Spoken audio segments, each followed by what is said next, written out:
გადავედით ჩიპიზაციის მე-13 ნაწილზე, რაღაც საკითხები დაგროვდა და ეხლა გაჩვენებთ ამ ყველაფერს. ესე იგი.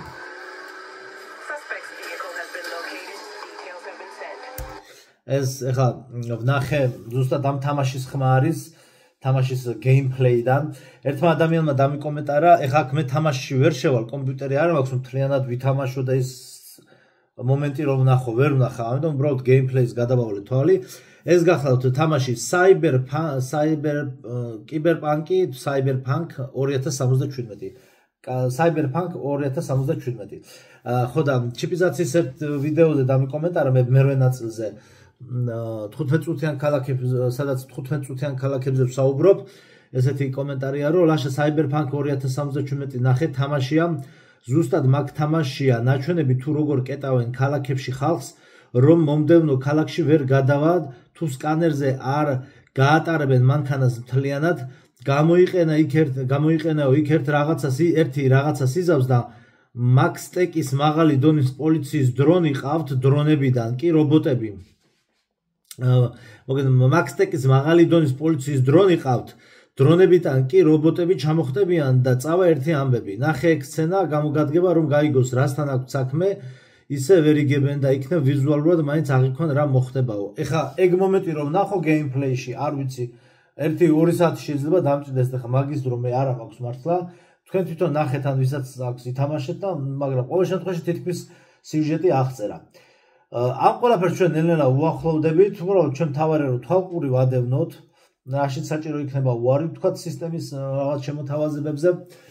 ეხლა ჩამოწერილი მაქვს მე აქ სიამ ეს თემები რო არ გამომრჩეს და ერთმა ახლობელმა ნაცნობმა ემიგრანტმა ზუსტად ეგ გამომიგზა ვიდეო და ტელეგრამზე და ეგ დავდე მე იმაზე TikTok-ზე ეგ დავდე რომ ესე იგი სახმელეთო და ჩაწერილი მაქვს აქ სახმელეთო გზითო ვინც მოდისო რომელიღაცა ქვეყნე რაღაცა ტიპის ევროპიდან რომ მოდიხარ სახმელეთო გზით ან მანქანით გარკვეულ საზღვრებზე ახდენენ შეწამულას რა რო იცოდეთ ესე იგი ვითომ ვირუსებია გავრცელებულიო და დეზინფექციას უტარებენ მთლიანად მანქანას და მთელი ამბები რა ეგეც ტოტალური კონტროლის ამბებია ის ამბებია რაზეც მე წინა ვიდეოებში ვისაუბრე რომ ესე იგი ვითომ ფაროსანას ებრძვიან იქით ვირუსებს ვითომ ებრძვიან და ამ დროს პირიქით თვითონ ავრცელებენ ყველაფერ უბედურებას თვითონ ავრცელებენ და ტელევიზორში გეუბნები რომ ვითომ ებრძვიან ეხლა გადავიდეთ შემდეგ თემაზე კიდე ერთი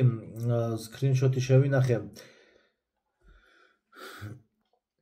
ახლა ტექნოლოგიებზე გადავალთ მალე ერთ-ერთი Facebook page ზედო ანტიქრისტესთან დაკავშირებით და ეს არის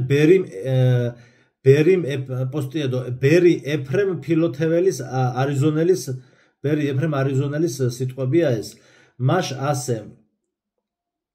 ასე ჩვენ ვართ ანტიქრისტეს ეპოქის მოლოდინში რომელიც ჩემი მორჩილი აზრით იქნება მთელი სატანური ძალის განსახიერება მისი გამოჩენა მოხდება ცენტრში რომელსაც ქვია ნიუ-იორკი ზღვებსა და მდინარეებს შორის უკანასკნელ ბაბილონში რომელზეც აპოკალიფსი გვამცნობს ეს იქნება მისი ადგილსამყოფელი მისი ცენტრი და აქედან ექნება ურთიერთობა მთელ მსოფლიოსთან ეს ანტიქრისტე იწოდება უფროს ძმად ბჭყალებში უფროს ძმად და მას ტელევიზიის და ოპტიკური კომუნიკაციების საშუალებით ერთდროულად ერთ მომენტში ექნება ურთიერთობა ყველა ადამიანთან ეს იმას ნიშნავს რომ ადამიანს რომელიც იმყოფება ოთახში რასაც არ უნდა აკეთებდეს მას გამოეცხადება ანტიქრისტე და მისცემს განკარგულებას რომ მისი იწამოს რომ დაემორჩილოს დემონურ ენერგიას რომ მიიზიდოს ეს ადამიანი და რომ ის მისი მიმდევარი გახდეს ეს არის ბერი ეფრემ არიზონელის სიტყვები ხო ეს ცოტა სიახლე იყო ხა ჩემთვის მაგრამ რეალურად ძალიან მალე უკვე ეს რაღაცა 7D ჰოლოგრამები უკვე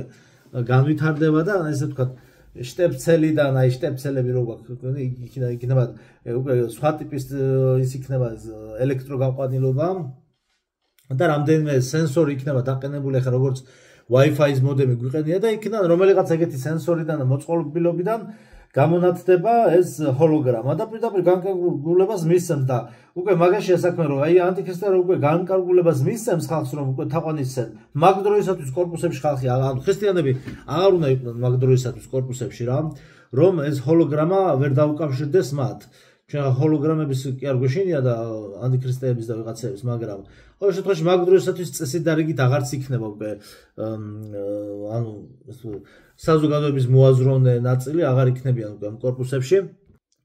აქ ჩვენ საქართველოს მოსახლეობაზე, ქართველებზე ვსაუბრობთ, ხო და ზედად კაკ მინიმუმ სოფლებში იქნებიან საცხოვრებლად გადასულები. ოდიში კიდე გადმოვდო თორე ჩაკუნობს. ხო, კაკ მინიმუმ სოფლებში იქნებიან გადასულები და სოფლებიდან მერე ეტაპობრივად მთებში გახიზვნა და გამოქვაბულების მაგიტომაც ვსწავლობ მე ამ გამოქვაბულებს და პირამიდებს, რომ სად შეიძლება რომ გავიხიზნოთ თუ დაგვრჩირდა გეგმა B რა, ყოველ შემთხვევაში რომ დაგვრჩირდეს, სად შეგვიძლია შევაფაროთ თავი. ერთადერთი რასაც ვერ მოუხერხებთ ვერაფერს, ეს არის საკვების თემა, საკვების თემაში გავიჭედებით.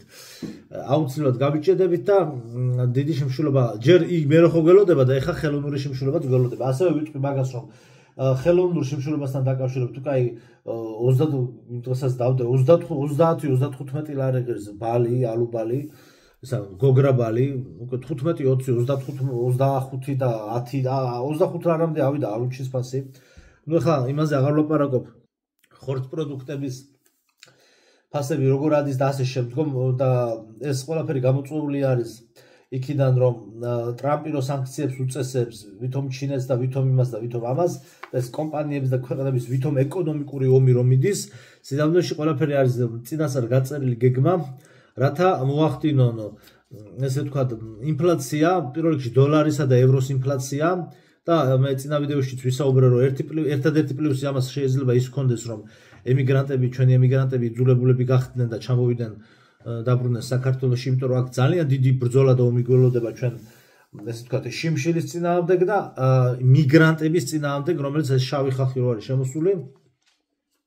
აქ დიდი ომი მოხდება, აუცილებლად მოხდება, იმიტომ რომ ესე ორი ესე ვთქვათ გელი და კრავი ერთად ვერ მოძულს ბალახს ამ ერთ ქვეყანაში, ეს გარდაუვალია სამწუხაროდ და მოკლედ ხო ხო და ინფლაციას გამოიწვევს ეს ტრამპის სანქციები დოლარის და ევროს ინფლაციას ეს უკვე ყველა მიცის და ბლოგერები ამაზე საუბრობენ და ეს ყველაფერი გამოიწვევს ავტომატურად ფასების ისეთ გაძვირებას რომ ანუ აი უკვე თითქმის ვეღარ იყიდი აი ეხლაც უკვე რა მდგომარეობაშია ხალხი ანუ მუშაობ ადამიანი და საერთოდ საჭმლის ფულადაც კი არ ყოფნის აი ხალხი გადასულია რომ საცხობებში აი გასუქეს ძლივს ვცდილობ ეხლა რომ ვცდილობ უნდა ვეცადო რომ ჩავეხს ამ საცხობებს იმიტომ რომ აი რაღაც საჭმელ იმის რა ქვია კერძების გაკეთების თემაში რომ გადადიხარ ანუ დიდთანხებს ეჯახები რა ანუ უბრალოდ სადილი რომ გააკეთო 100 ლარი გინდა რა აი უბრალოდ სადილი რაღაცა ხორციანი წვნიანი რომ გააკეთო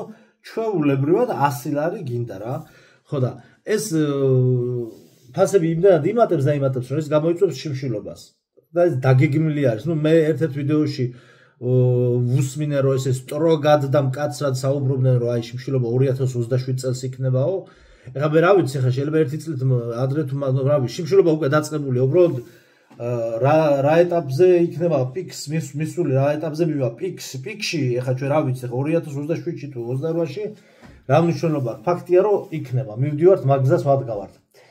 ეგ ერთი ეგ მეორე ასევე ზოგადად ეხლა კიდე ერთი ჩანიშნული მაქვს რომ კიდე ერთი თემა რომ კიდე ერთხელ შეგახსენოთ რომ ეხლა აქ რომ ბორჯომის ბაზარი დაიწვა ვაგზალზე რომ ეს ბორჯომის ბაზარი დაიწვა და ასე შემდგომ მანამდე ეს ბავშთა სახლის გვერდზე ბავშთა სამყარო თუ რაღაცა ის რო არის გვერდზე რომ კიდე ის იყო ოქროს ბირჟა მანამდე ეგ დაიწვა მოგედო ლილოში და მთელ საქართველოში ეს ხანძრები რო ჩნდება ბაზრობებზე კიდე ერთხელ შეგახსენებთ რატომ ხდება ეს რა თქმა უნდა ლოკალურ დონეზე ვიღაცას ბიზნესის დათრევა უნდა, მოგება და ასე შემდეგ კონკურენცია და მოვაჭრეების გამოყრა უნდა და თვითონ უნდა რომ აშენოს მოლი, მაგრამ საერთო მასშტაბში რატო ხდება რომ ოლიგარქიას და ზოგადად სისტემა აქ ვინც მატრიცის ესე ვთქვა და ადმინისტრაციები ვინც არიან, მათ აქვთ დავალებული რა რომ რატო პლუს ამასთან ერთად რომ გარევაჭრობა არის იკრძალება და მაქსიმალურად ზღუდავენ გარევაჭრობას, ეხლა მე რა თქმა უნდა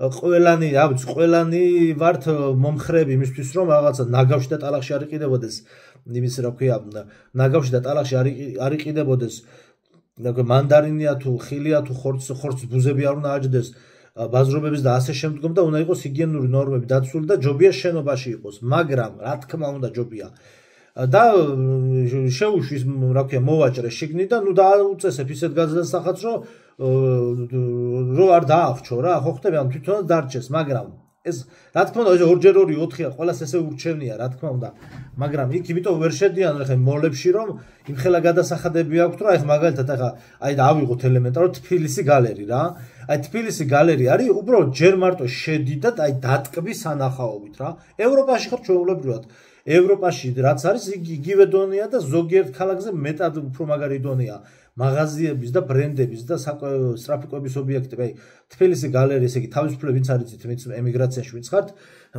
მაშინ მანდ იყო პირველი უნივერმაღი თუ რაღაცა საბჭოთა კავშირის დროს მოგეთ თავისუფლების მეტროს გვერდზეა რა ზევით კიდე რაღაც VIP რესტორნებია რა არც ვარ ნამყოფი თურმე რაღაც თელი ამბები და ერთ-ერთი ულტრა თანამედროვე სახანძრო სისტემა რაღაც სასწაული უყენიათ რა უსაფრთხოების ნორმებია უმაღლეს დონეზე დაცული კინოთეატრია და რისი თქმა მინდას ანუ უმაგრესი მაღაზიებია მაგრამ იმდენად დიდია გადასახადი აი რატომ მიდის დაწვა ყველაფერს ბაზრობების ანუ იმდენად დიდია გადასახადი ფართებზე რომ შედიხარ და ვთქვათ გინდა რომ იყიდო რაღაცა ბრენდი სალაშქრო ისინია სამკაულებია საათების მაღაზიებია ბრენდული სამოსის მაღაზიებია რომ ჩვეულებრივად აი როგორ თემა იცით აი 10% სიტყვაზე აი კურტკა ღირს 3000 ლარი ხალხო ანუ ის კურტკა სინამდვილეში 3000 ლარი კი არის იმის 10% ღირს 300 ლარი ღირს ის კურტკა ღირს 300 ლარი 400 ლარი სინამდვილეში დანარჩენს უხდი მცირე მოგებას თვითონ მაღაზიის მეპატრონეს და დაეთი 200-300 ლარი რჩება ალბათ ისე უხეშად რომ დავიანგაშოთ და დანარჩენ 2000 ლარს შენ უხდი რეალურად ამ მაღაზიის მეპატრონს რომ ეს ფართის ფულზე ეს ფართის ფული რო გადაიხადოს რა ქირაობის ანუ ფართის ქირაობის ფულს იხდი ჩათვალეთ რა ანუ შენ უბრალოდ იმას კი არა ანუ ეხმარები ანუ ეს უკვე ანუ იმდენად სიგიჟე ფასებია რომ როგორც მუზეუმში შეხვიდე დაათვალიერე გამოდი იყიდე ორი ბურგერი და დაიხურე ქუდი ნაყინი იყიდე მიირთვი და დაიხურე ქუდი და გამოდი თორე თვალები დაგჭებაზე ისე ყველაფერი მაგარი იყიდება მაგრამ ვერ იყიდი ფიზიკურად არ ვიცი მილიონერი თუ ხარ შეხვალ და იყიდი კი ბატონო ხო რა ვიცი არა უქროები თუ დაალომბარდე თორე რა ხელფასით იქ უნდა იყიდე კინოში თუ შეხვალ და მორჩა ერთი პერანგიც კი არ მოგივა ხო და ესე თქმა უნდა რომ ესეც ინფლაციის და შიმშილობის და ყველაფრის გაძვირებისკენ მიდის და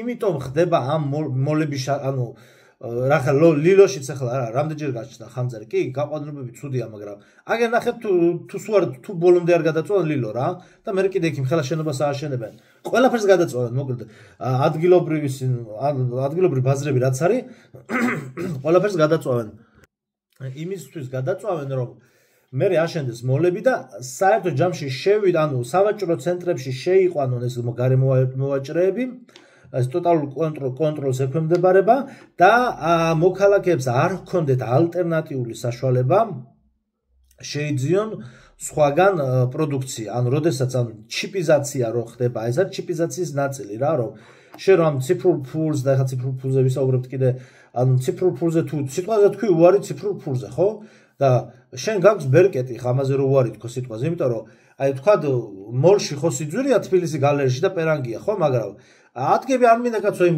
თბილისი გალერეში არ წავალ და ვაგზალზე წავალ მეორადებს ვიყიდი ამ პერანგს ხო თავს გავიტარა არა იმათაც აყრიან ყველგან აყრიან ყველას შეიყვანენ შიგნი ვინც ვერ შევა და შეწყვეტს ფუნქციონირებას რა ეს მიწისქვეშა მეორადები ყველაფერი დაიხურება ერთ შევა ყველა მაღაზიების ფორმატში ან მაღაზიის ფორმატში თუ არ იქნები ვერ იმუშავებ ანუ რომ მოქალაქეს ალტერნატივა არ გქონდეს აი როგორც ბიბლიურ წინასწარმეტყველებაშია რომ ვერაფერს ვერ იყიდი და ვერაფერს ვერ გაყიდი რა ხო და ამიტომ არ მეგონი დავღეჭილად კარგად ავხსენე პლუს ახლა აი TikTok-ზე თქვი რომ გოგრა ბალი რო 35 ლარი ღირს ეს ვიღაცა ერთ-ერთი კონკრეტული მოვაჭრის ფანტაზია კი არ არის ეს მოხდა იმიტომ რომ კიდევ ერთხელ აღვნიშნოთ რომ ეხლა შიდა ქართლში და თითქმის მთელ საქართველოში მე ვამბობ აი აი შეიძლება თქვა რომ აი სვანეთში და გურიაში მთებში და სადღაც ხევსურეთში ანუ აქ რო თბილისში აცივდა იქ ყინვა მოუწია ნუ იქ მაღალი მთა ყაზბეხ აქ რო ცივა ყაზბეხში რო ყინვა იყოს ყაზბეგში რო ყინვა იყოს სიტყვაზე პრობლემა არ არის ბუნებრივია მაგრამ ანუ აპრილის თვეში რომ ყინვა მოვიდა ისეთ დროს, როდესაც ხეხილი ყვავილობდა, ეს იყო რა თქმა უნდა ხელოვნურად გაკეთებული კლიმატური იარაღი, ხარპი, ეს ხმელეთზეც უყენიათ აპარატურები და ზღვიდანაც აკონტროლებენ და ჰაერიდანაც უხილავი ხომელდებია და მოგეთ დიდი თემაა ეგ რა, რაც ვისაუბრე და ეგ არის რეალური რა, ანუ ხელოვნურად გამოიწვიეს ყინვა, მოუყინეს ამათ ხეხილი და ხა წარმოიდგინეთ სიტყვაზე აი გოგრაბალი, ხო? რა გოგრაბალი თუ კი იქნებოდა რაღაცა როგორ რა რაოდენობა თქვა 100 როგორ თქვა 100,000 ტონა ან რაღაცა 50,000 ტონა გოგრაბალი თუ მოვიდოდა იმაში არ ვიცი ხა რა რაოდენობები ან 20,000 ტონა სიტყვაზე გოგრაბალი თუ მოვიდოდა საქართველოში 35 ლარი ხო აღარ ეღირებოდა იქნებოდა ვედრო ლარად ხო ანუ 2 ლარად და 3 ლარად როგორც ადრე იყო ხოლმე და ამიტომ შექმნეს ახლა დეფიციტი ამიტომ გაკეთეს ეს ყველაფერი რომ შემოტანილი ან თვითონ ისინი სათფურები და ისინი ვისაც გადაურჩა რომ ცოტა დარჩა მარტო იმათი პროდუქცია იყოს და იყოს ცოტა და ამიტომ დეფიციტი შექმნეს ხელოვნურად და გახდა ახლა 35 ლარი რა და ეხლა შარშანდელის არ იყოს ეხლა დაელოდეთ კიდე როდესაც სიმინდი თავს წამოწევს ისევ დაუშვებენ სეტყვას რა და მე ხალხი კომენტარებში წერენ რომ აი ბუნება გჯირს ხახნა ბუნება კი არ გჯირს ხელოვნურია ეს ყველაფერი რა ხელოვნურია ხელოვნური კლიმატური იარაღით არის გამოწვეული და სიმინდი თავს წამოწევს თუ არა დაარკვირდით აი გარკვეულ რეგიონებში როგორი სეტყვა მოიყვანო შაშან ეგრე გააკეთეს და რომ ანუ გლეხს სიმინდი არ ქონდეს ანუ გლეხს არ ქონდეს ალტერნატივა აი როდესაც ჩვენ ამბობ რომ გადახდი შენ უნდა გადავიდე ჩვენ სოფელში საცხოვრებლად რომ შენ რო სოფელში საცხოვრებლად გადახვალ და ამ დაჩიკვაზე და ანტიქრისტეს ბეჭდის მიღებაზე უარს იტყვი რომ შენ არ ქონდეს საშუალება არაფრის ალტერნატივა არაფერი არ ქონდეს შესაჭმელი ძროხაზში და ცხვარში და თხაში იმენა რა ვიცი გივარდებიან უკვე ბოსლებში და რაღაც კვადრატულობებზე და რაღაცა ფართებზე ელაპარაკებიან გლეხს და რაღაც სტანდარტებზე ეხლა მიდის მთელი აგიტაცია პროპაგანდა რომ საბაჟოზე შემოდიოდა სალმონელიანი ხორცი და 1000 რაღაცა თუ ვინ ბიჭო ჯერ ესეთი ის მადონა კოიძე დარბის ხალი და ერთადერთი მადონა კოიძეა სურსათის უნებლობის სააგენტოს თითქმის ძინავს რა ვიცი რას აკეთებენ მადონა კოიძე სადაც მიდის იქ გამოიძახებს ხოლმე თორე სურსათის უნებლობის სააგენტო არავის არსაჯერ არ უნახავს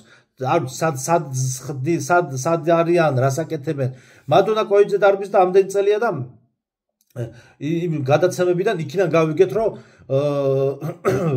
სადრა დარღვევები იყო ანუ რისი თქმა მინდა რომ თვითონ თუ უნდათ რამის გარკვევა აქამდე რატო არ არკვევდნენ მაგრამ აქამდე რატო ეკიდათ ფეხებზე იცი რომ ზევიდან არ იყო მოსული ბრძანება და ეხლა რომ მოვიდა ბრძანება ეხლა აღმოაჩინეს სალმონელა და ისა იმისი არ იყოს რა ქვია Facebook-ზე ამომიგდო ერთხელ წლების წინ აი სისხლის ანალიზის მიკროსკოპური ანუ ელექტრონული მიკროსკოპით შემოწმებაო და რაღაცა მოგეთ სისხლის ანალიზების ჩაბარება და იქვე რო გეუბნებიან რა ხდება შენს ორგანიზმში ბაქტერიები რაღაცა მოგეთ წავედი რა ის იყო კონსულტაცია უფასოა და ვაკეში ვიყავი და ხა იმას არ დავასახელებ ანტიპიარი გამოვა რაღაცა პატარა ლამაზი ის იყო კლინიკა კერძო კლინიკა ჩაულებრივი შარლატანების დაჯგუფება შევედი და სისხლზე დააწვეთეს და გამოიტანეს რაღაცა CGI-ით აწყობილი კომპიუტერული გრაფიკით აწყობილი სისხლის რაღაცა მოლეკულები და ისინი ვითომ ეს სისხლი რო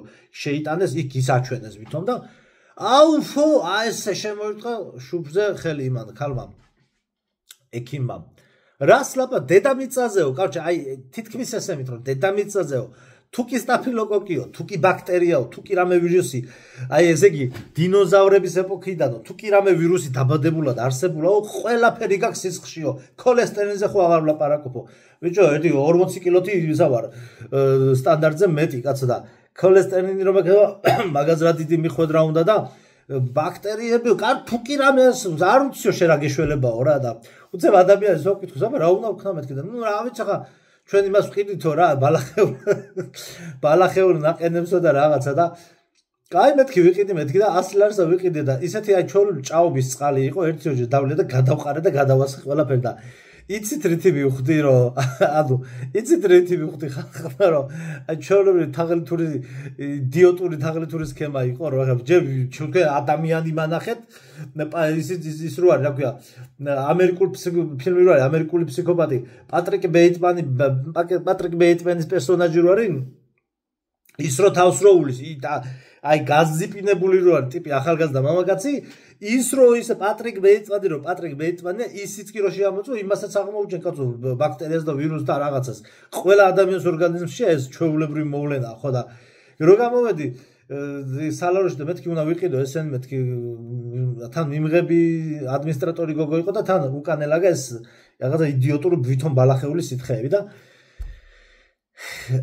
აი რო უთხარი მინდა მეთქი ამ გოგომ ანუ ნამდვილად გინდაო თუ რაღაცაო ისე მითხრა ეს ბალახებზე რომ მივხვდი რომ ანუ რა ტყუილ აი კი არ მანიშნა მაგრამ აი ესე ვიგრძენი მისი ფიქრები რომ აი რა ტყუილად ყიდულობ ამ სისულელოსო რა მაგით მივხვდი რა აი ვიყიდებ ცადე მეთქი ხარა ამა დაგაკლებინებსო კაცო რას დაგაკლებინებს მაგისი არ იყოს ესე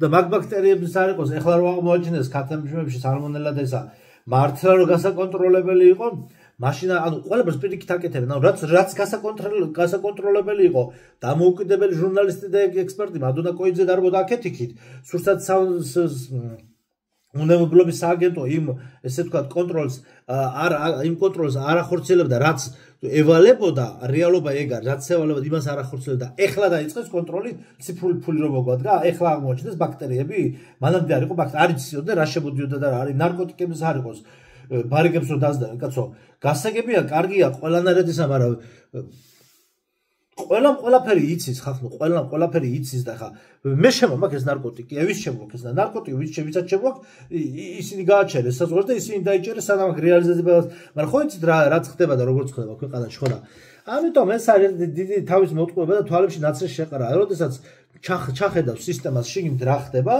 ზოგადად გინა ქართული სისტემა და გინა უცხოური მნიშვნელობა არა უკვე ხვდები თვალებში ნაცარს როგორ გაყრის ტელევიზია რა ხო მოკლედ ეს თემებიც ხო ეხლა რა უნდა ვთქვა ხო და ეხლა დავამატო კიდე საინტერესო ფაქტი ხალხო ნუ დედულეთი მაქვს მე ხა ზესტაფონში და ზესტაფონში ვარ ნახევრად გაზრდილი ასე დაბადებული ვარ ზესტაფონში რა და ნუ იქ მომიწია ესე თქვა დაბადება ხო და სასწაული ხალხო ესე იგი ზესტაფონში ვიშერა ნათესავს ველაპარაკებოდი მეთქი ბიჭო ზესტაფონში გააკეთეს ხალხო პარკინგი სიტი პარკები და რაღაცები რაც არის თბილისში ეგეთ რაღაცა გააკეთეს დახაზეს და დადი ან თუ სადღაც გააჩერებ დაგაჯარიმებენ რა თუ ნახეთ ეს ნიუსი ანუ ესეც ერთ-ერთი ნაწილია პაზლის ერთ-ერთი ნაწილია ამ ციფრული ვალუტის და კონცლაგერიზაციის ამბებში რა და აი ზესტაფონში რაღა უნდა და თურმე ზესტაფონში კი არა ყველგან აკეთებენ ამას ხო და ნუ ესე მუნიციპალიტეტები და მსხვილი რაიონული ცენტრები რაც არის და მე გადაცავს ველაპარაკებოდი და რა ბიჭო რას ლაპარაკობენ ხალხი ფანრიან ნოკიები დადიცო და ჟიგულები და იმები დადიან ნახევარი ქალაქი ქალაქის მოსახლეობის მანქანებსო ის ტექნათვალიერება არ აქვს გავლილი ხა და ეგ ყველამ ვიცი დააჯარიმებენ 10 ან 20 წლის მერე ისწავლიანო იმასო და ხო და ეხა ნუ აი ზესტაფონში რო პარკინგის საპარკინგო სისტემა შეიტანეს აი მაგაზე მან უკვე ყველაფერი ნათქვამია ასევე ხაშურში მიდის დიდი რეაბილიტაციები და გადათხრები და მთელი ამბები ხა გუშინ ვკითხულობდი პოსტს რომ ესე იგი საბჭოთა კავშირის დროინდელი გაყვანილი კომუნიკაციების სისტემების ნახაზებიც კი არ არსებობს და ამიტომ უწევთ დიდი გადათხრა და მთელი ამბები და ეგ საფრანგეთმა დააფინანსა იმის რა ქვია წყლის და კანალიზაციის სისტემების გაყვანები იქ ვიყავი კომპანიებში და ასე შემდეგ და გავადრო და მაგებზეც გაგესაუბრებით მოვადრო და ჩვენ ვისაუბრებთ ხაშურული რადონის ცენტრი გახდება მაგრამ იქაც ანალოგიურად როდესაც ეს რეაბილიტაციები დასრულდება კანალიზაციის და წყლის სისტემა იქ გზების სამხრივად გადაკეთებები გადმოკეთებები ბასლაინები და ასე ფილში რაც არის მოგეთ ყველაფერი რაც გაკეთდება კარგი პროექტები ხორციელდება ნამდვილად და ქალაქი და რაღაცა ცივილიზაციას ემსგავსება კარგია უბრალოდ ცუდია ის რომ ყველაფერს ციფრულად მიაბავენ ციფრულ სისტემაზე მიაბავენ ხო და იქაც ანალოგიურად გაკეთდება რა თქმა უნდა მე საპარკინგო სისტემები და ასე შემდგომ რა ხო, ეგ მინდოდა მეთქვა. ხო და ასევე ავტობუსების ხო ესე იგი რეგიონებში მალე მე მგონი ივნისიდან ამუშავდეს თუ სწორად მახსოვს რომ რეგიონებში ან დიდუბიდან ის რო არის რა ვსახიან ოკრიბა აი დიდუბიდან რო გადიან მარშრუტკები ეს მარშრუტკები ვაფშე აღარ იქნება ნაწილზე ანუ ესე იგი თუ სწორად მახსოვს 100 კილომეტრამდე თუ 150 კილომეტრამდე 150 თუ 100 არა მე მგონი 100 თუ 150 მე მგონი უფრო 100 აი ესე იგი თბილისიდან 100 კილომეტრამდე რადიუსში ესე ვთქვათ სადაც სოფლები სადაც არის აი იმ რადიუსზე იმუშავებენ მარტო მარშრუტკები რა სამარშრუტო ისინი რა მინიბასები რა მერსედესები მარშრუტკებს რო უძახით რა რას უძახიან მაგ სპრინტერები რა ხო და დანარჩენი უკვე იქით ზესტაფონი ქუთაისი და 100 თუ 150 კილომეტრი აღარ მახსოვს ზუსტად რა და დიდ მანძილებზე უკვე ბათუმი და იქით და ოზურგეთი და ასე შემდგომ მოძრაობენ ავტობუსები ეს რა თქმა უნდა ძალიან კარგია მომსახურების ამბავში და კომპანიების ხელში გადავა და ანუ ბევრი რამე დაიხვეწება მაგრამ როგორც ნათქვამია უფასო არაფერი არ არის მაგრამ უფასო ყველი ხაფანგშია ანუ სისტემა თუ კი რაიმეს დაგიხვეწავს აუცილებლად შემოგტენის თავის ესე იგი ტოტალური კონტროლის მარწუხებს. ანუ მაგალითად თბილისში როგორც გააკეთეს, უნიკალურ დონეზე არის მოწყობილი, ანუ ეს ავტობუსები და თან მარშრუტკებიც ზაბანძებენ უკვე იმდენი ხალხი დგას, მაგრამ ზოგადად ავტობუსები კარგად მუშაობს. კარგი ავტობუსებია შემოყვანილი, რა შედარება იმასთან შედარებით. იმას თავი გავანებოთ, ეხლა იქ კორუფცია იყო, მოიპარეს ფული, არ მოიპარეს, მაგას თავი გავანებოთ. კარგია და ლარი რო გახდა რეალურად არც გაძვირებულა, იმიტომ რომ გადაჯდომის დროს 0 თეთრი და რაღაცა. რეალურად თითქმის არც გაძვირებულა, თითქმის ცოტა მოემატა ფასი, მაგრამ შესაბამისად დაიხვეწა სერვისი, ანუ ეს აუცილებელია ზოგადად ერთი მხრივ, სისუფთავეა, ბევრად მეტი კონდიციონერი რო შედიხარ ძიძგილაობა და ყელში დახრჩობა არ გიწევს ავტობუსის ძღველი რო არ იქა კონდიციონერი ჩართე შეიძლება მიმართო იქ რაღაცა დაპოსტო და მე რაღაცა ცოტა მერია ახორციელებს რეაგირებას ხო და თბილისის სატრანსპორტო TTC კომპანია რა და ანუ დაიხვეწა მაგრამ ნახეთ რა გააკეთა თქვა მთავრობამ ამოიღო ეს მთავრობა რა სოფლიო მართლობა აკეთებს ამას ჩვენი მთავრობის ჩვენი მისი ადმინისტრაციის ხელით რა რომ ამოიღო ხაი ხურდა ფული რომ ჩააგდო არა გაქვს მაგის საშუალება იმ დღეს ესე იგი საქართველოს ბანკის ბარათი დამებლოკა იმის გამო რომ რაღაცა ჩარსარიცხმა აპარატმა აურია და მომიწია ესე გზავრობა და გულში ლოცულობდი არაბოვიდან კონტროლიერები ხა ამათან ძიძგილაობის თავი არ მაქვს ხო რა ანუ არ მაქვს საშუალება ეს ბარათი რაც არის ეხლა ზაპასად ესე ვთქვათ ჩავაგდე მეთქი უცებ რომ დამჭირდეს რამე ბარათი რომ ეს ბარათი ხო არის სამგზავრო ბარათი რომ ანუ საქართველოს ბანკის ბარათი რომ დამებლოკოს მეთქი აი ეს უცებ მედოს რომ ამაზე დავრიცხო ვეღარ ვრიცხავდი და ანუ ვერ ვრიცხავდი რა რომ ბარათი გამეტარებინა იმიტომ რომ ლარიანს ვერ აგდებ ფულს ვერ აგდ ანუ ქაღალდის და ხურდა ფულს აღარ იღებს მარტო უკონტაქტო გადახტა ხო და ამ რეგიონებში როდესაც ეს ავტობუსები გავლენ უკვე ყველას თავიდანვე უკვე ალბათ ამზადებენ აღჭურვილი იქნება და ეს უკვე არის განცხადებებში ნათქვამი და ვიდეოებში ინფორმირდა მოსახლეობა რომ აღჭურვილი იქნება ბარათით გადახდის აპარატით აი მანგლისში დაემატა ამ ავტობუსები რუსთავშიც დაემატა ავტობუსები მე როგორც არ მიმგზავრია მაგრამ მე როგორც ვიცი მე მგონი მარტო ბარათით არის როგორც ვიცი მწვანე ავტობუსებია მარტო ბარათით არის გადახდა ეხლა კი წავალ ერთი ალგეთის ეროვნულ პარკში უეჭველად ავტობუსით ამანქანით რაღაცით წავალ მოკეთ მანგლისის მოკლედ ბარათით დაემატა ესეც ციფრული კონცლაგერიზაციის ერთ-ერთი ეტაპი ანუ ვინც მე ჩიპს ვერ მიიღებს სოფელში ვეღარ წავა ესე მთამთა თუ გადახვალ ესე თებზე თუ გადახვალ ფეხით კი ბატონო იქაც მე რაღაცა სითფური დრონები და მე ეს კონტროლი რომ მოიმატებს რაც ახლა საიბერპანკში რაც იყო ეგ ყველაფერი რა თქმა უნდა ქალაქებს მე დრონებით გააკონტროლებენ რომ სიტყვაზე უკვე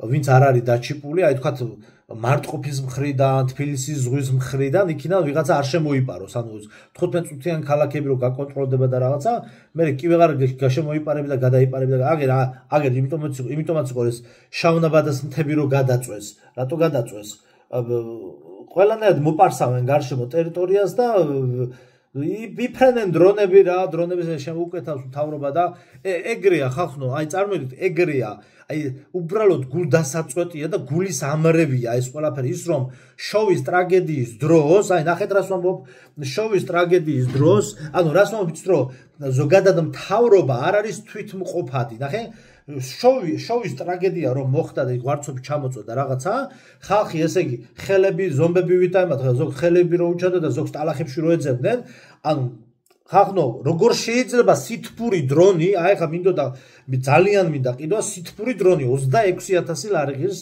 DJI-ის რო არის რაღაც კომპანია, ის რას უძახიან დრონების კომპანია ისყიდის რა და როგორ შეიძლება რომ სამაშველოებს და გარემოს დაცვას სითფური დრონები არ ქონდეს ხალხო დღემდე არ აქვს თქვენ წარმოგიდგენიათ რა აი საერთოდ რა ტიპის force majeure-ზე მელაპარაკებით აი რა ტიპის ასე იგი აი სიტყვაზე ვთქვა და ჯვარის წერია ყველას და სიტყვაზე ვთქვა ბავშვები არიან თბილისის ან სადღაც ბორჯომის ნაკრძალში ან სადღაც არიან წასული შესულები ტყეში და გარშემო გაჩნდა ხანძარი რა ამ სითფური დრონით შენ ტყიდან ანუ დრონით ტყეში დაინახავ ამ ხალხს რომ ჯგუფი გადაარჩინო რაღაც და მთავრობას ბიჭო სითფური 1-25000 ლარიანი სითფური დრონი რო არა გაქვს ამ მთავრობის ადმინისტრაციას და სამინისტროებს საერთოდ რაზე მელაპარაკები და შოვის ტრაგედიის დროს ეს სითფური დრონი ვიღაცამ გამოჩხრიკა და მოხალისე მიიტანა ვიღაცას შემთხვევით ქონდა ანუ არ ქონდათ გესმით მაგრამ ნახეთ რას ვამბობ მაგრამ როდესაც ტოტალური კონტროლის დროს დაჭირდებათ სითბური დრონი კი არა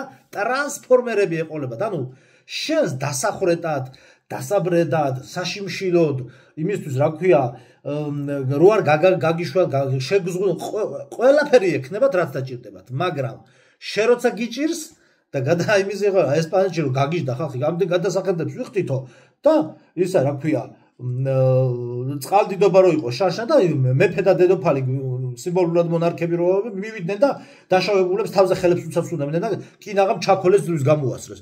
ბიჭო 70% და 60% გადასახადს გიხდი და შენ მეუბნები რომ იცი რა ჩვენ არ ვიცით რა მოხდა. რა თქმა არ იცი რა მოხდა. დღისით მოდის ახლა წყალდიდობა ხო?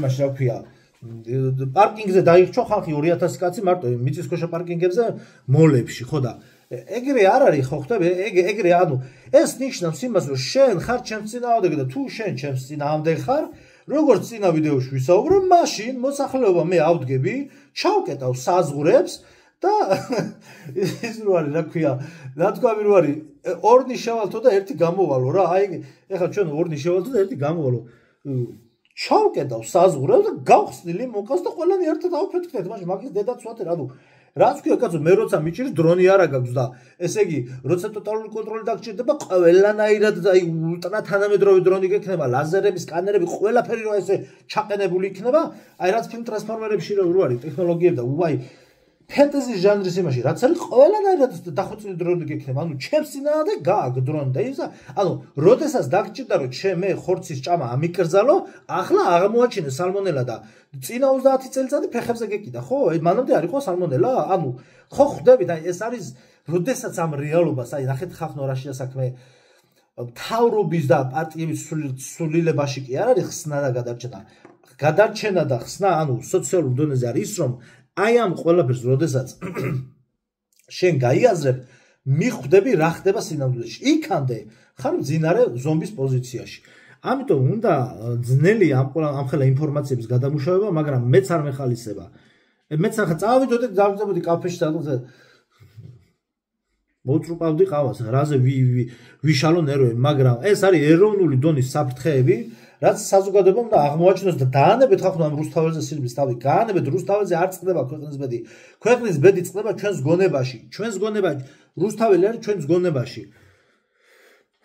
გამზირიც და ისეც კაცო თან წყალსვამ ხოლმე ხო და ამიტომ ესენი წავიკითხეთ ამიტომ ესეც ავტობუსებიც რეგიონებში ემატება იმისთვის რომ ტოტალური კონტროლის შემდგომ ეტაპზე გადავიდეთ ვითომ დაგვიხვეწო სერვისი და ამ სიამბლოში ბარათით გადახდა გვაიძულონ ანუ რომ მაქსიმალურად დამოიღონ მოხმარებაში ესა ქეში რა ანუ ნაღდი ფული ეხლა უნდა გაჩვენოთ ერთი ახალგაზრდა ქალბატონის 2-3 ვიდეო და მე ჟირინოვსკის ერთ ვიდეოს უნდა მოვუსმინოთ კიდე ხო, ესე იგი ამ ახალგაზრდა გოგონა ქალბატონია, ესე იგი მე კომენტარებში ნებართვა ავიღე და კი ბატონო და გაჩვენებთ, ესე იგი ახალი გაკეთებული აქვს TikTok-ი, ახლა 4500 გამომწერზეა. ძალიან განათლებული გოგონაა და ანუ ჩემზე ბევრად დახვეწილად საუბრობს ციფრული ფულის ამბავზე და ეს უნდა გაჩვენოთ და უნდა უყუროთ. თვითონ აი აქაც წარწერაზე დაინახოთ და ეხლა 2-3 ვიდეოს გაჩვენებთ, დანარჩენი თქვენ შედით TikTok-ზე და თქვენით ნახეთ, აწერია ირმა ლაზი, ინგლისურად ირმა წერტილი ლაზი. ეხლა ვიდეოებს გაჩვენებთ, ძალიან ჩამოყალიბებულად ჩემზე ძალიან განათლებული გოგოა, ჩემზე ბევრად უკეთესად და კომპეტენტურად ხსნის ამ საკითხებს. მე ასეთი დონის ცოდნა ამ სისტემაში არ მაქვს. მე მიმოვიხილავ და პირიქით ვიღაცებს რაღაცები სულ ყველგან კონკურენციები რო ელანდებათ სხვა ბლოგერებს. მე ეგრე არა ვარ, ოღონდ ვინმე რამე კარგი თქვას პირიქით ვაჩვენებ. ეხლა მოусმინოთ ამ ადამიანს, მე ჟირინოვსკიმ რა ილაპარაკა, საერთოდ სხვა ვიდეოა, საერთოდ სხვა რამეა. მომავლის ჩიპიზაციის ტექნოლოგიებზე, რაც კრემლმა რაც გააჟღერა წინასწარ ჟირინოვსკის პირით, ჟირინოვსკი წინასწარ მეტყოლი კი ყოფილა. აი მასაც მოусმენთ და მე ფილმები და რა მომენტები რა არის დასაკავშირებელი ერთმანეთთან მაგასაც გაჩვენთ. ეხლა მოусმინოთ და მეთორ კომენტარს მეც გავაკეთებ. უმნიშვნელოვანესი ვიდეო მიმართვა მინდა გაგიზიაროთ, რომელიც გამორჩა ჩვენს მედია საზოგადოებას და მოდით ერთად ვნახოთ და მოვისმინოთ. Так называемых криптовалют. Они не являются денежными единицами в обычном понимании, но все чаще используются в мире как средство платежа в международных расчетах. В свою очередь, добыча или так называемый майнинг цифровых валют может производиться фактически в любой точке планеты, но для этого требуется много электроэнергии. Что здесь должно привлекать наше внимание и что здесь настораживает. Неконтролируемый рост потребления электроэнергии для добычи криптовалют может привести к дефициту мощности в отдельных регионах. Здесь нужно принять правильные своевременные решения, в том числе системные на уровне федерального закона. ეს განცხადება ბერძნული სახელმწიფოს ლიდერმა გააჟღერა იმ დღეს, როდესაც ხელი მოაწერა ციფრული რუბლის საპილოტე პროექტის მართლმასშტაბიანი დანერგვის შესახებ განკარგულებას და რას ამბობს ის ამ ვიდეოში. ის ამბობს, რომ კრიპტოვალუტა დიდი ოდენობით მოიხმარს ელექტროენერგიას და ამ ვალუტაზე მოთხოვნის ზრდასთან ერთად იზრდება დატვირთვა ენერგოსექტორზე, რამაც შეიძლება გამოიწვიოს ენერგოდეფიციტი, ანუ კოლაფსი ენერგოსისტემაში და აყავს ეს საკითხი ენერგოუსაფრთხოების რამში. ასევე ის ხაზს უსვავს კრიპტოვალუტის უკონტროლო ხასიათს, დააკვირდით არა მხოლოდ ელექტროენერგიის მოხმარების კუთხით, ანუ ის ზოგადად აფასებს ამ მოვლენას როგორც არაკონტროლირებაც. სინამდვილეში მსოფლიოს ნებისმიერ წერტილში ნებისმიერ ადამიანს შეუძლია აწარმოოს თავისი კრიპტოვალუტა, შევიდეს ბაზარზე და შერჩეული კონტენტის მიხედვით დაიწყოს პოზიციონირება. ხოლო რაც შეეხება სახელმწიფო ციფრულ პოლიტიკას, ანუ ეროვნული ვალუტის ციფრულ რეჟიმზე გადაყვანის პოლიტიკას, ეს პროექტი თავისი შინაარსი და ამოცანებით გამორიცხავს თანაარსებობას უკონტროლო ელემენტებთან, იმიტომ რომ ის არის ტოტალური კონტროლის ინსტრუმენტი. ამდენად დანამდვილებით უბრალოდ შეიძლება ითქვას, რომ კრიპტოინდუსტრიას დიდი დღე არ უწერია და ვინც ამ სფეროში მოღვაწეობთ, მაქსიმალურად გამოიყენეთ ეს დრო, რომელიც ძალიან ცოტა არის დარჩენილი. ასევე დიდი დღე არ უწერია ქაღალდის ფულსაც, იმიტომ რომ ისიც ასევე უკონტროლო ელემენტია. ოღონდ ქაღალდის ფულის შემთხვევაში უფრო ფრთხილი მიდგომა იქნება გამოყენებული, ის იქნება უდნავ წელბადი დროში პროცესი იმისთვის, რომ არ გამოიწვიოს ერთბაშად პროტესტის ცუნამის აგორება. უნასხვავებს ადამიანების გარკვეული კატეგორია, აი ამ ორ მოვლენას ერთმანეთისგან. რატომ ვერ ასხვავებს ადამიანების გარკვეული კატეგორია, აი ამ ორ მოვლენას ერთმანეთისგან და რატომ აქვთ მათ აღქმა იმისა, რომ ერთი მოვლენის გაუქმებით და მეორის გააქტიურებით მათ ცხოვრებაში არაფერი არ შეიძლება, არის უმნიშვნელოვანესი კითხვა, რომელიც გამოავლინა გამოხმაურებება წინამდებარე ვიდეოებზე, რომელიც დაკავშირებულია ახალ მსოფლიო წესრიგთან. მისი ფორმირება გლობალურმა მთავრობამ დაასრულა გააქტიურა ციფრულ რეჟიმზე და ეხლა არის ეტაპი, როგორ მიუერთონ დედამიწის მოსახლეობა ციფრულ რეჟიმს. მოკლედ ჩვენი საზოგადოების მცირე სეგმენტს გონია, რომ პლასტიკური ბარათის მოხმარებით ის მოიხმარს ვირტუალურ ლარს, ანუ ვირტუალური ლარია მიმოქცევაში და არა ნახტი ფული, როდესაც ეს არის მცდარი აღქმა. ელექტრონული პლასტიკური ბარათი მიერთებულია ჩვენს ელექტრონულ საბანკო ანგარიშზე, რომელიც გაცოცხლებულია ნახტი ფულით და გამაგრებულია ნახტი ფულით. თუ საბანკო ანგარიშზე ნახტი ფული ასახულია, ანგარიში აქტიურია და შესაბამისად პლასტიკური ბარათიც ფუნქციონირებადი. თუ ნახტი ფული არ მოიპოვება ანგარიშზე, პლასტიკური ბარათი მკვდარია და ჩვენ მას ვერაფერში ვერ გამოვიყენებთ.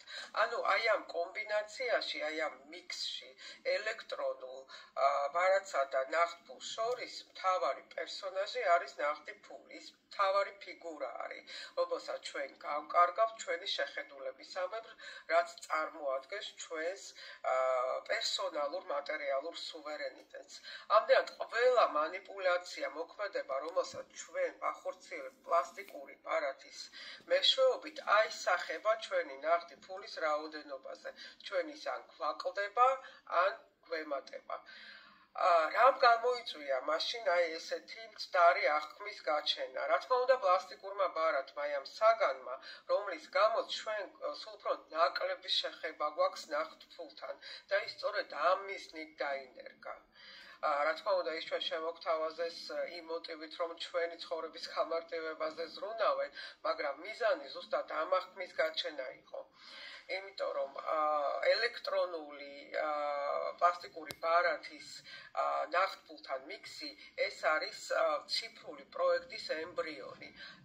ამდენად A პუნქტიდან B პუნქტამდე მანძილში ადამიანებს უნდა ჩამოყალიბებოდათ ესეთი აღქმა იმისთვის, რომ ისინი ყოფილიყვნენ უკვე ციფრულ პროექტის განხორციელების მომენტში მოდუნებულები და დაგვიანებული რეაქციით. ამ მიზნით დაინერგა ზუსტად აი ამ ბოლო პერიოდის განმავლობაში საზოგადო ტრანსპორტში ასე მასიურად საბარათე სისტემით გადახდა, რომ ეს აღქმა კიდევ უფრო გაძლიერებულიყო. ეს არის ფსიქოლოგიური მანიპულაციის მეთოდი მოსახლეობაზე მხედველობის ორგანოს მეშვეობით. როდესაც თვალი რუტინულ ყოფაში რაღაც ნივთს, საგანს, მოვლენას ხედავს ხშირად, აქტიურდება ქვეცნობიერი რეცეპტორები, რომლებიც გადასცემენ ცნობიერს იმპულსს, ესა თუ ის მოვლენა, ან ესა თუ ის საგანი აღიქვას მისთვის ჩვეულ მოვლენად. როგორც მოგეხსენება ჩვენი დედამიწის მოსახლეობის ტოტალურ კონტროლზე გადაყვანის პოლიტიკა მოყვანილია მოქმედებაში, ქვეყნების ეროვნული ვალუტები გადაყავთ ციფრულ რეჟიმზე. როგორც მოგეხსენება ჩვენი ქვეყანა აი ამ პროექტის პიონერებში ირიცხება, ეხლა გადის ამ პროექტის პირველ ეტაპს და რატომ არის ვირტუალური ლარი ჩვენზე ციფრული ბორგილების დადების ინსტრუმენტი, ვეცდები მაქსიმალურად გასაგებ ენაზე გავცე ამ კითხვას პასუხი, ვრცელი გამომივა, მაგრამ ვისაც აინტერესებს თავისი მომავალი და პირადი უსაფრთხოება, მომისმენს ბოლომდე, იმიტომ რომ ინფორმაცია ძალიან მნიშვნელოვანია. ეს არის ჩვენი ციფრული ID ბარათი, რომელიც რამოდენიმე წლის წინ დაგვირიგეს, მაგრამ ამ დრომდე არ იყო გააქტიურებული, იმიტომ რომ არ იყო მომზადებული შესაბამისი ტექნოლოგიური ბაზა, ახლა ეს საკითხი მოგვარებულია და უკვე ოფიციალურად გამოგვიცხადეს, რომ ჩვენ შეგვიძლია სურვილის შემთხვევაში დავიწყოთ ციფრული სისტემის მოხმარება. ციფრული ID ბარათი, ჩვენ პირადობის მოწმობა სტრუქტურულად იგივეა, რაც ელექტრონული პლასტიკური ბარათი, რომელიც მიბმულია ჩვენ საბანკო ანგარიშზე და საბანკო ანგარიში თავის მხრივ გაცოცხლებულია და გამაგრებულია ნახტი ფული. თუ ჩვენს ანგარიშზე შეგვაქვს ნახტი ფული, პლასტიკური ბარათი ფუნქციონირებადი, ასევე ჩვენ შეგვიძლია ბარათის მეშვეობით ფულის განახდება. ოღონდ ამ შემთხვევაში პლასტიკური ბარათი შეზღუდულია თავის ფუნქციებში, იმიტომ რომ ის დაკავშირებულია მხოლოდ ჩვენს ტრანზაქციებთან და პირად გადარიცხებთან, ხოლო ციფრული პირადობის მოწყობა მრავალფუნქციური, რადგან მასში უკვე ჩატვირთულია მთელი ინფორმაცია ჩვენ შესახებ, რაც ელექტრონულ ბაზამ ამ წლების განმავლობაში დააგროვა ჩვენი დაბადების დღიდან დღემდე ჩვენი ჯანმრთელობის სტატუსის ჩათვლით. თუ კი ჩვენ გავხდებით ციფრული ბანკის მომხმარებლები და დაგვიყოლიებენ ამ სისტემის მოხმარებაზე, აი ამ ნივთში თავმოყრილი მთელი ჩვენი ცხოვრება აღმოჩნდება ციფრული ბანკის განკარგულებაში. ციფრულ ბანკში ჩანერგილი ხელოვნური ინტელექტი დაიწყებს, რა თქმა უნდა, გადამუშავებას აი ამ ინფორმაციის, რომელიც ასახულია ციფრულ ID ბარათზე და გადამუშავებული ინფორმაციის საფუძველზე ციფრული ბანკი დაიწყებს ოპერირებას ჩვენთან მიმართებაში და გადაგვიწყვეტავს ვის რამდენი გვეკუთვნის ამ ცხოვრებაში. ყველა წამყვანი ექსპერტი, ძალიან ავტორიტეტული ექსპერტი, რომელიც ამ თემასთან დაკავშირებით მუშაობს, ეთქვათ აღნიშნავს, რომ მალევე ეს ვირტუალური ფული გადაიზრდება და ჩამოყალიბდება როგორც რეიტინგული სოციალური ფულა და იქნება პირდაპირ მიბმული ჩვენი სოციალური ქცევის ნორმებთან, რომელსაც ეს სისტემა დაგვიწესებს და ამ ნორმების ზედამხედველობას განახორციელებს ხელოვნური ინტელექტი. ჩვენი ქცევის ნორმებზე იქნება დამოკიდებული ყოველთვიურად რამდენი ფულა ჩაგვერიცხება, იმიტომ რომ ეს ფულები არის განახლებადი საფულეში, ჩვენს ელექტრონულ საფულეში თვის ბოლოს დარჩენილი ფულები ავტომატურად ნულდება და 10 თვის წერტილი იწყება მომდევნო თვიდან. მაგალითისთვის, თუ ჩვენ სადმე არასწორად გადავკვეთეთ ქუჩა, დავაპარკინგეთ მანქანა, ან უბრალოდ სადღაც არასწორად დავაცემინეთ, რაც ხელოვნური ინტელექტის ალგორითმს არ მოეწონება, ჩვენ რაღაც მანიპულაციებს, რაღაცა მოქმედებები შეგვესწორდება, მაგალითად ტრანსპორტით, მგზავრობა, ან მარკეტში რაღაც გარკვეულ პროდუქტს ვერ ვიღებთ.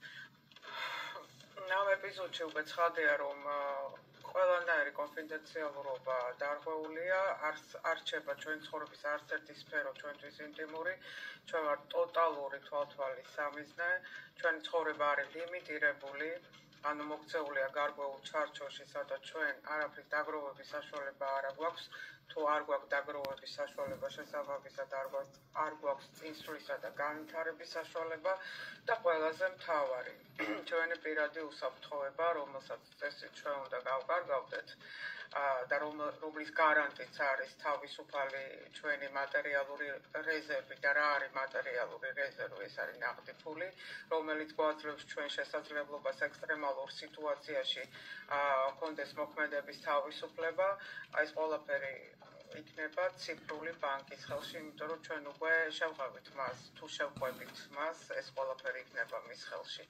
ანუ ფორს-მაჟორულ სიტუაციაში და რა არის ფორს-მაჟორი? ეს არის საომარი მოქმედებები, ეს არის სტიქიური უბედურებები, საყოველთაო გაფიცვა შეიძლება იყოს ან სამოქალაქო არეულობა და ყველაზე მთავარი პანდემიები და პანდემიები მათ ხელში არის ყველაზე კარგი ინსტრუმენტი ჩვენი მართვის.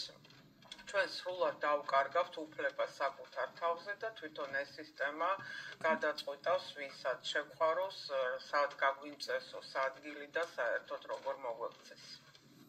ახლა ეს პროექტი არის შემოყვანილი სათამაშო მოედანზე და დაიწყება პარალელურად, ხო და ნაღდი ფულის პარალელურად და დაიწყება მუშაობა, რომ მან დომინანტური პოზიცია მოიპოვოს. პირველ ეტაპზე ეს იქნება სარეკლამო კამპანიები, თუ კი ვირტუალური ფულის გამოყენებას დავიწყებთ იქ რაღაც ლარნახევრიან პროდუქტს ლარად მოგცემენ, რაღაცა შეღავათები, რაღაცა სახალისებები, მაგრამ როდესაც ის მიაღწევს კრიტიკულ რაოდენობას მასაში, ანუ კრიტიკული მასა გახდება მისი მომხმარებელი, ნაღდი ფული გაქრება მომხმარებიდან და ეს სისტემა გამოამჟღავნებს თავის რეალურ სახეს და თავისი ზემოქმედების ბერკეტებს ჩვენზე. ასევე საინტერესოა როგორ მოხერხდა ხო საქართველოს ესე მიერთება ამ ფიტნეკ ინოვაციურ ტექნოლოგიასთან. ჩვენ შემთხვევაში სათაო ოფისი ამ ტექნოლოგიის არის მსოფლიო ბანკი. მსოფლიო ბანკის უკან დგანან გლობალური ფინანსური ელიტები, რომლებიც არიან ამ ტექნოლოგიის მფლობელები და ქვეყნებს ისინი იერთებენ საკუთარი ფილიალების მეშვეობით. ჩვენ შემთხვევაში მსოფლიო ბანკის ფილიალი ეს არის ეროვნული ბანკი, იგივე სები, იგივე ცენტრალური ბანკი, მაგრამ ეს არის მხოლოდ ფორმალური სახელწოდება, რეალურად ის არის მსოფლიო ბანკის სტრუქტურული ელემენტი. რომელიც ატარებს ჩვენს ქვეყანაში მსოფლიო ბანკის ფულად საკრედიტო პოლიტიკას, რომელსაც არანაირი საერთო არ აქვს ჩვენი ქვეყნისთვის ქვეყანაზე მორგებულ ფულად საკრედიტო პოლიტიკასთან, იმიტომ რომ ასეთ პოლიტიკა ბუნებაში არ არსებობს და ამიტომაც არის აი ამ 60-ის დედამიწაზე მოსახლეობა ასეთი ხატა კი გარბის ქვეყნიდან და ამ თავისუფალ სივრცეებს გამონთავისუფლებელ შრეებს იკავებენ უცხო ტომელები. სათაო ოფისი, ანუ ცენტრი, რომელიც გამოიმუშავებს ამ ვირტუალურ ფულს, ექსკლუზიურ წვდომას, რა თქმა უნდა, აძლევს თავის ფილიალებს, ამ შემთხვევაში საქართველოს ეროვნულ ბანკს ექნება ექსკლუზიური წვდომა ვირტუალურ ფულზე, რომელსაც ის გაამაგრებს ჩვენი ქვეყნის ოქროს რეზერვებითა და სხვა ძვირფასი მეტალებით და კიდევ რაღაც აქტივები, თუმცა რა აქტივებზეა საუბარი, ამ მომენტამდე ინფორმაცია ბუნდოვანია. ანუ ჩვენი ნაციონალური სიმდიდრე, ჩვენი ეროვნული მემკვიდრეობა, რომელიც ჩვენმა წინაპრებმა დაგვიტოვეს, მათ ხელში არის ჩვენი დაკაბალების ინსტრუმენტი და მათი გამდიდრების წყარო. აი ესე მუშაობს ეს თაღლითური სქემა, რომელსაც ჯერ კიდევ ბნელ 90-იანებში ჩაეყარა საფუძველი და იმ დროიდან მოკლედ ჩალაგებული ნაღმების მცებლები ვართ ყველანი. და მოდით სადოთ ამ კითხვას. უმნიშვნელოვანესი კითხვა არის მეგობრებო და მოდით სადოთ ამ კითხვას ერთად გავცეთ პასუხი. მას შემდეგ რაც საქართველოს ეროვნულმა ბანკმა ვირტუალური ლარის საპილოტო პროექტის გაშვების შესახებ ოფიციალურად გამოგვიცხადა 2023 წლის ნოემბრის თვეში, კრიპტოინდუსტრიაში დასაქმებულებმა ჩათვალეს, რომ სახარბიელო დროა ამ ინდუსტრიაში მოიზიდო რაც შეიძლება მეტი მომხმარებელი და ეს სფერო შესთავაზეს როგორც ციფრული თავისუფლების ალტერნატივა და ეს შეხედვით CBDC სისტემის, ანუ ცენტრალური ბანკების ციფრული ტირანიის ფონზე კრიპტოინდუსტრია საკმაოდ მიმზიდველად გამოიყურება, რადგან ის ცენტრალური ქსელის გავლით ახერხებს მოქმედების განხორციელებას, მიუხედავად იმისა, რომ ყოველი მოქმედება გამჭვირვალეა, მისი გაკონტროლება არის პრაქტიკულად შეუძლებელი და სწორედ ეს ფაქტორი გამჭვირვალობის გახდა შთაგონების წყარო დღევანდელი სავალუტო გადატრიალების ავტორებისთვის დაეწყოთ მუშაობა ციფრული ფაშიზმის პროექტზე, იმ პრინციპით, რომ თუ ყველაფერი გამჭვირვალეა და შესაძლებელია იყოს გამჭვირვალე, მაშინ ჩვენ გავაკონტროლებთ ყველაფერს. თუმცა მიუხედავად რაც არ უნდა გვეჩვენებოდეს მიმზიდველად ჩვენ კრიპტოინდუსტრია, ის არის არასაიმედო ალტერნატივა და მაქვს საფუძვლიანი ეჭვი ვივარაუდო, რომ ის იმთავითვე ჩაფიქრებული იყო როგორც სატყუარა და ახსნი რატო. პირველი ქვეყანა, რომელმაც დანერგა CBDC სისტემა, არის ჩინეთი. ეროვნული ვალუტის ვირტუალურ რეჟიმზე გადაყვანისთანავე ჩინეთმა აკრძალა კრიპტოინდუსტრია თავის ტერიტორიაზე. ანალოგიური ტენდენცია ჭაფიოდ გამოიკვეთა რუსეთის შემთხვევაშიც, როდესაც რუსეთის პრეზიდენტმა ციფრული რუბლის საპილოტო ვერსიის გაშვების შესახებ განკარგულებას ხელი მოაწერა გასული წლის ივლისის თვეში, იმ დღესვე გამოაცხადა, რომ კრიპტოინდუსტრიას უნდა დაუწესდეს რეგულაციები ფედერალური კანონის დონეზე, რაც თავისთავად ნიშნავს იმას, რომ რეგულაცია გადაიზრდება აკრძალვაში. ეს არის ინდიკატორი იმისა, რომ ანალოგიურ ტენდენციას ადგილი ექნება ყველგან, სადაც დაინერგება CBDC, ანუ ციფრული ტირანია, ანუ ტოტალური კონტროლის პოლიტიკა, იმიტომ რომ ის ინერგება იმისთვის, რომ ალტერნატივები არ დატოვოს, წინააღმდეგ შემთხვევაში მის დანერგვას უბრალოდ აზრი არ აქვს. ახლა რაც შეეხება მეორე საკითხს, ჩვენ ვხედავთ, რომ დღევანდელი სავალუტო გადატრიალების არქიტექტორების მიდგომა დედამიწის მოსახლეობის მიმართ არის მზაკრულად ფრთხილი, იმიტომ რომ ესმით, რომ ხისტი მიდგომა გამოიწვევს და გამოიძახებს კრიკალს, რომელიც მათვე წალეკავს, ამიტომ მათი ტაქტიკა არის კომპლექსური, ეს იქნება ხელოვნური კრიზისები, კონფლიქტები და პარალელურად ტვინების გამორეცვის კამპანია.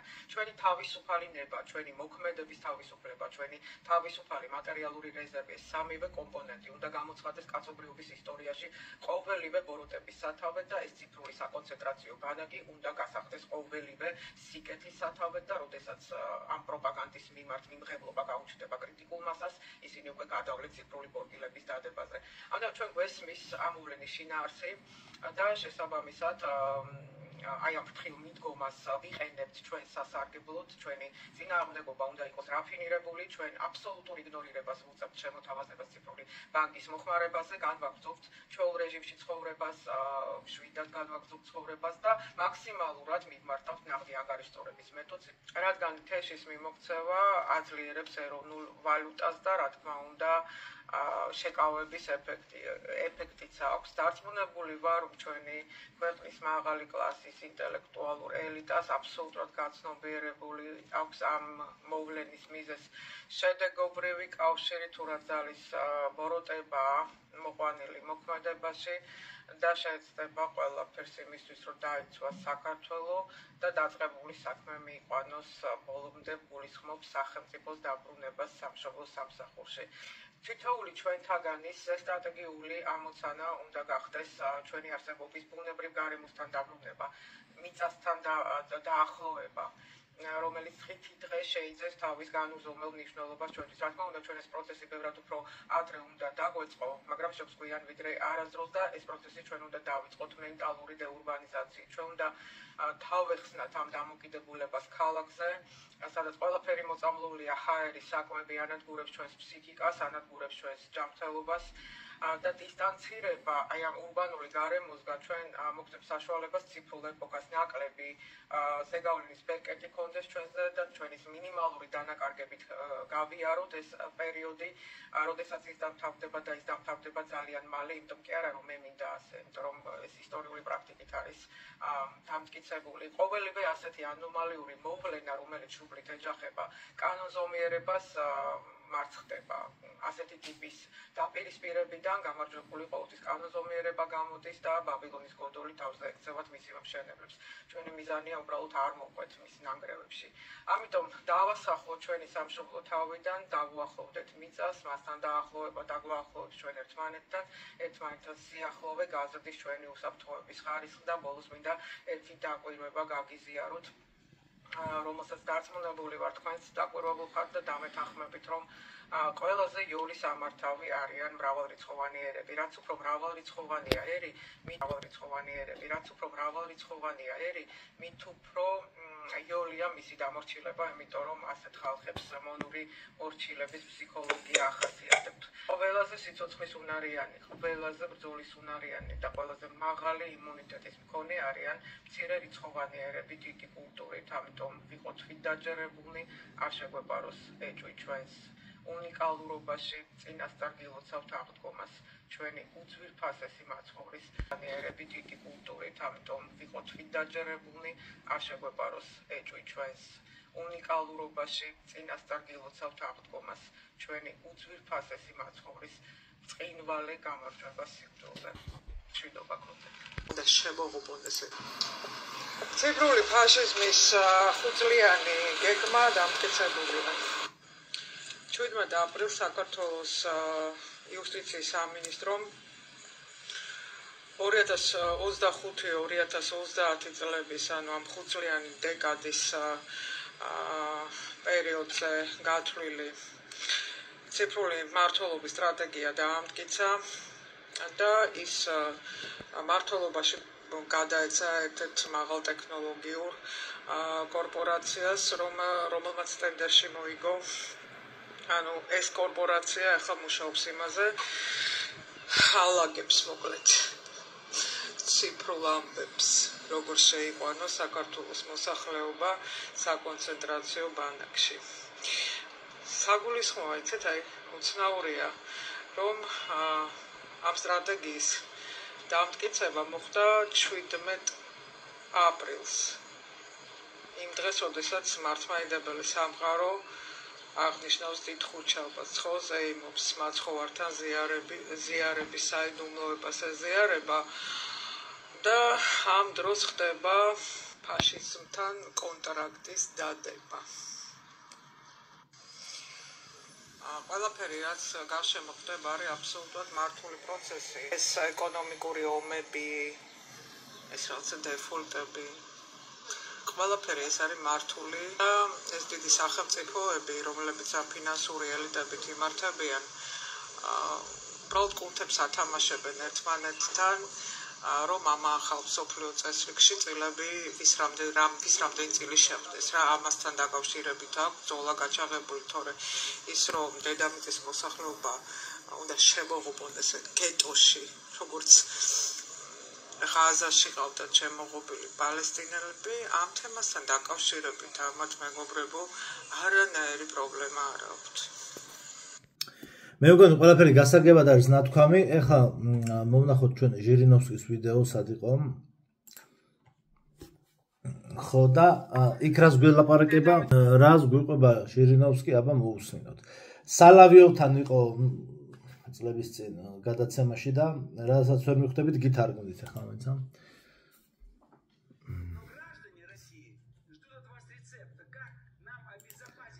ესე იგი, ხო აქ ის თუდი ის არის, რომ თვითონ ვიდეოს ძალიან დაბალი ხმა აქვს, არც ჩემს ლეპტოპს აქვს დიდი ხმა, მაგრამ მოგეთ გაიგებთ რა და მე გითარგმნით დანარჩენს რა. ცადე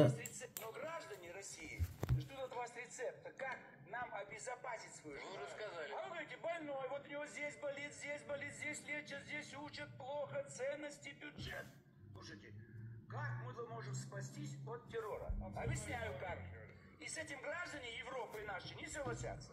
Единственный способ – это взять под контроль каждого из нас. Везде будут чипы.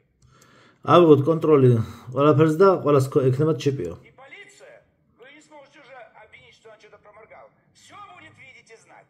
Но вы захотите, граждане Европы, день и ночь быть под контролем своего государства.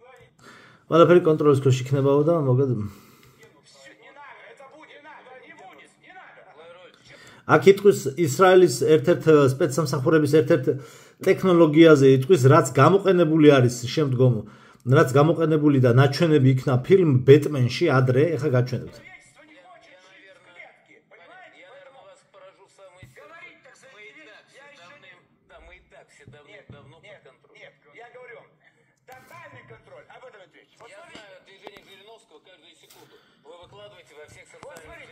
ჩვენ ტოტალ კონტროლზე ვართ. მაგრამ არა, უმეცა. ყველამ უნდა ჩააბაროს თითის ანბეჭდიო.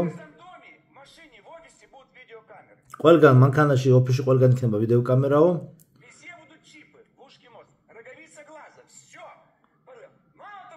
ყველას ჩიპი ექნებაო.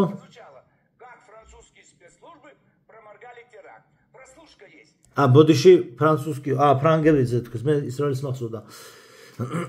როგორ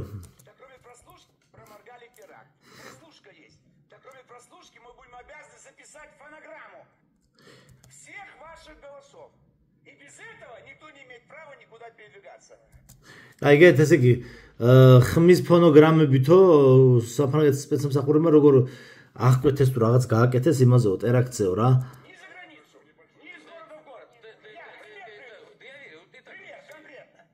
ეხლა მაგალითს მოყვება.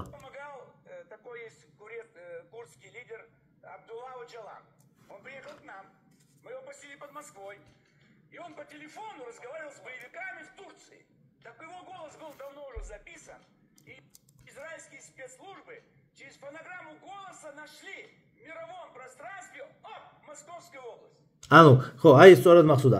ისრაელის სპეცსამსახურებმა ხმის ამომცნობის სისტემით მოგეთ ტიპი იპოვეს პირდაპირ რა, ანუ ტელეფონებში, ასე იგი, საკომუნიკაციო კავშირით, ამ ტელეფონის კავშირით ხმის ამომცნობის სისტემით იპოვეს ტიპი სად იყო სინამდვილეში, ლოკაცია დაადგინეს. იმიტომ რომ მისი ხმა კარტოტეკაში იყო, რა, ანუ ციფრული მასში იყო შენახული რა, სისტემაში.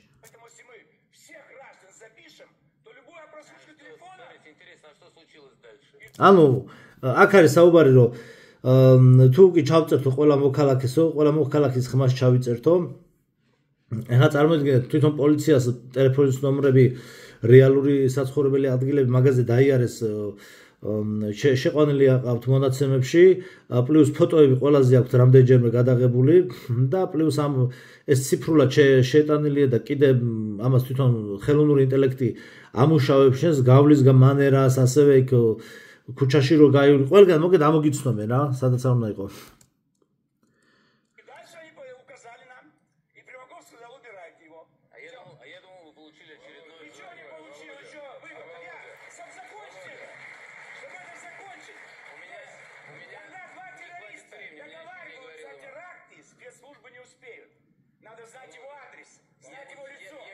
გაიგე?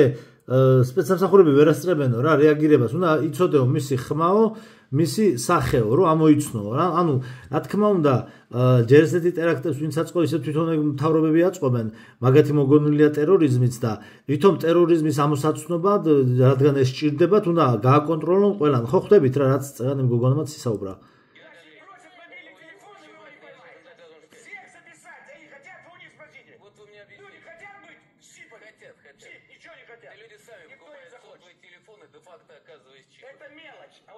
აი ეს ამათი ეს ვითომ დებატებიც ეგეც დადგმულია რა.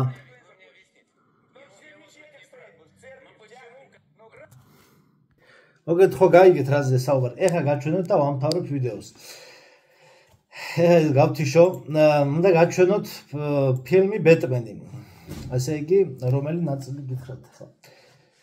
ესე იგი The Dark Knight. შავი რაინდი 2008 წლის ფილმი The Dark Knight. ბნელი რაინდი, ანუ იმის კრისტოფერ ნოლანის ტრილოგიის მეორე ნაწილი. ეხლა ჩართოს დროები ჩავინიშნე ზუსტად სპეციალურად და აბატონო შეხედეთ, აი ეს ფილმია. პირველ რიგში გადაახვიეთ საათი და 55 წუთზე და 45 წამზე. აი შეხედეთ ახლა. ეს ფილმი ხო დაიმახსოვრეთ, ახლა ნახეთ. ეს არის ის სისტემა, რაზეც ისაუბრა ჟირინოვსკიმ. და ეს ჟირინოვსკიმ ისაუბრა რაღაც ალბათ 2020-21 წელს ალბათ გარდაცვალებამდე. ეს ფილმი არის გამოსული 2008 წელს. შეხედეთ ეს სისტემა როგორ მუშაობს. ანუ ეს სისტემა სინამდვილეში არსებობს. ლამაზი არა. ლამაზი. არაეთიკურია. საშიში. გოტემის ყველა ტელეფონი მიკროფონად აქციეთ და მაღალ სიხშირიან გენერატორ მიმღებად. ჩემი სონარის კონცეფტი აიღეთ და ქალაქის ყველა ტელეფონზე გამოიყენეთ. ნახევარი ქალაქი თქვენი სონარის წყაროა. შეგიძლიათ მთელი გოტემის გამოსახულება შეადგინოთ. ეს არასწორია. ის კაცი უნდა ვიპოვო. რის ფასად? მონაცემთა ბაზა დაშიფრულია. მისი მიღება მხოლოდ ერთ ადამიანს შეუძლია.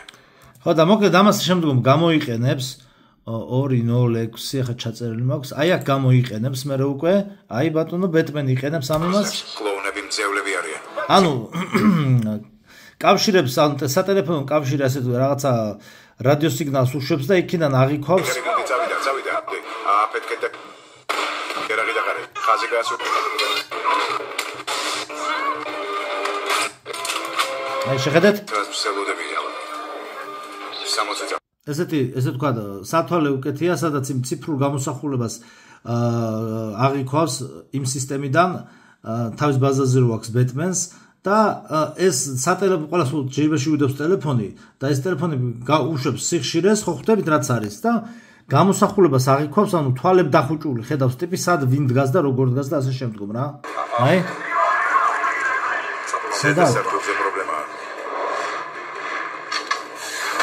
ეს არის 2008 წელს ხახნო გადაღებული. წარმოგიდგენიათ, იმიტომ გეუბნებით, რომ რასაც ფილმებში გვაჩვენებენ, ყველაფერი რეალურია. უბრალოდ ეს ნაწილ მომავალში მოხდება. ძალიან კარგი მისტერ ლა. ეს ფოქსი, ლუციუს ფოქსი რო იყო შეხვედრაზე, იქ დატოვა ტელეფონი და აი როგორ გააკეთა ეს ყველაფერი, შეხედეთ. ნახვამდის. ანუ აქ ტელეფონი ქონდა დატოვებული და ვითომ მე არ დამიტოვია ტელეფონი, მე ისედაც მაქვსო.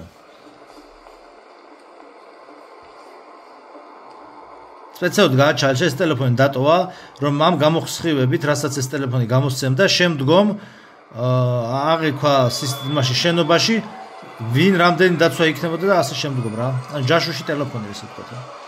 ზედა მოედნიდან უკეთესი ხედი გულდაგულოდაა დაცული. ეს რა არის? ახალი გამოგონება, მაღალი სიხშირის იმპულსებს აგზავნის, საპასუხო სიგნალის შემდეგ კი ტერიტორიის სკანირებას ახდენს. სონარი. საპასუხო სიგნალის შემთხვევაში ტერიტორიის სკანირებას ახდენს. როგორც წყალქვეშა ნავში, მისტერ ვეინ. როგორც წყალქვეშა ნავში. მეორე მოწყობილობა ადგილზეა. მისტერ ვეინ. წარმატებები. და ამას აქ გამოიყენებს კიდევაც. აი შეხედეთ, ნუ ის პირიქით გაჩვენეთ ახლა ის ფილმის ბოლოში და თავშია, მაგრამ აი სისტემას გათიშებს და ახდენს სკანირებას. მე რა შემოვარდება ბეტმენი და ამ ტიპს მოიპარავს. და ოფიცერ გორდონს ჩააბარებს. მოკლედ, ეს იყო დღევანდელი ვიდეო, ძალიან ბევრი ინფორმაცია შევკრიბე და წარმოადგენ თქვენს წინაშე. ამიტომ ვიყურებ სპეციალურად ამ ფილმებს და ვიდეოებს, რომ მე დავიჭირო მომენტები და მოგიყვეთ. ხო, ასევე დავამატებ ხა შორტ ვიდეოები, რაც არის, იქ დავდე 2 ვიდეო, მოკლე ვიდეოები რაც არის. Black Mirror-ის სერიალი ვინც იცით და უმეტესობა მიცით, მოკლედ შემდგომი სეზონები დამატებულა მე გუშინ მითხრეს და არ ვიცოდი. და იქ მაქვს მოყოლილი ზუსტად იქაც არის გამოყენებული ეგ სისტემა. მაგ ფილმშიც არის ნაჩვენები ეს. როგორ ასე თქვა ტელეფონიდან როგორ სკანირებას ახდენს და მე იქ რაღაცა სერიას გადაიღებს თვითონ მოგეთ იქ ნახავთ ვიდეოში რა. ხო, მოგეთ ეს იყო ძალიან რთული ინფორმაციებია ამ ვიდეოს დადება ძალიან გავწელე მე დავაგროვე და რთულია რა ამ ყველაფრის მოყოლა და გონებაში გადამუშავება ხალხო ისეთი რთულია ამას ჯობია მირჩენია სამსახურში წავიდე და მოვიდე და არ ვიფიქრო ამ ყველაფერს მაგრამ რთულია მაგრამ თუ ამ სირთულეებს ვერ გავუმკლავდებით აღმოუჩნდებით ციფრულ კონცლაგერიზაციაში ასე რომ ესე იგი ასეთი ამბებია რა იმედია მოგეწონათ საჭირო ინფორმაციები გაგაცანით